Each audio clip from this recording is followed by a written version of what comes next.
पंचायती राज की दशा और दिशा। भारत में पंचायतों का इतिहास बहुत पुराना है। याद रहे कि पंचायतें ग्रामीण जीवन का अभिन्न अंग रही हैं।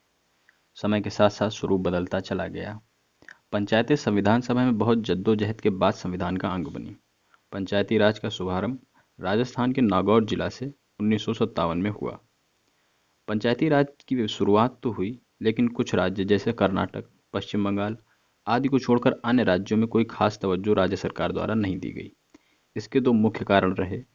प्रथम, राजनीतिज्ञ नहीं चाहते थे कि जिला स्तर पर केंद्र व राज्य के अलावा अन्य कोई सत्ता स्तर उभर कर आए।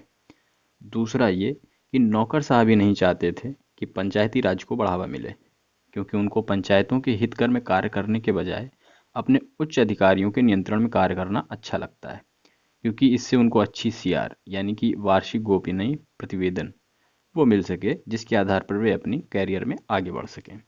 एक तरफ पंचायती राज को राजनीतिज्ञ व सरकारी अधिकारी हजम नहीं कर पा रहे थे, लेकिन साथ ही साथ यह भी एहसास किया जा रहा था कि ग्रामीण विकास के लिए समाज के सभी वर्गों की भागीदारी के लिए पंचायतों के महज अस्तित्व ही नहीं, उनको सशक्त होना भी जरूरी है।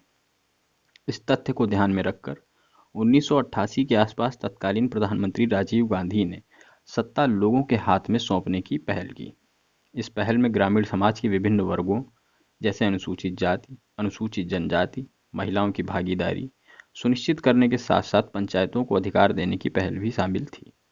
और पंचायतों से यह भी आशा की गई कि वे अपने स्तर पर आर्थिक विकास और सामाजिक न्याय की योजनाएं भी बनाएं। इस प्रकार के प्रयासों के बाद 73वें संविधान संशोधन संसद से पारित होकर 1993 में अधिनियम बना। इस आलेख में 73वें संविधान संशोधन के मुख्य प्रावधानों पर प्रकाश डालते हुए यह अध्ययन किया गया है कि पंचायतें वर्तमान में कहाँ खड़ी हैं। जैसा संविधान संशोधन के द्वारा पंचायतों के बारे में सोचा गया था, क्या वह हो पाया है? नहीं तो क्यों? और कैसे पंचायतें वास्तव में स्थानीय स्तर की सरकार बन पाएंगी, इस पर भी प्रकाश डाला गया है। 73वें संविधान संशोधन की जो मुख्य विशेषताएं हैं। 73वां संविधान संशोधन में दो तरह के प्रावधान मुख्य रूप से थे। प्रथम अनिवार्य प्रावधान वे थे जो राज्य सरकारों को अमल में लाने ही थे। इसमें मुख्य रूप से 3 स्तरीय पंचायती राज ढांचा उन राज्यों को छोड़कर जहां आबादी 20 लाख से कम है, अनुसूचित जाति, अनुसूचित जनजाति व महिलाओं को आरक्षण, राज्य चुनाव आयोग, राज्य वित्त आयोग शामिल हैं। द्वितीय प्रावधान ऐच्छिक प्रावधान है। ये ऐसे प्रावधान थे जो राज्यों के विधानमंडल पर छोड़ दिए गए। इनमें शामिल है पंचायतों को अधिकार एवं शक्तियां प्रदान करना, जो संविधान संशोधन की धारा 243 जी में दिया गया है।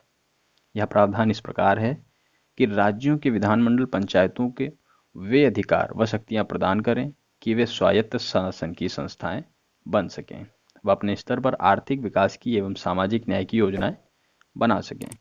और जब वे योजनाएं बनाएं तो संविधान की 11वीं अनुसूची में दर्ज 29 विषयों को भी शामिल करें। ये 29 विषय कृषि से लेकर परिसंपत्तियों के रखरखाव तक शामिल हैं।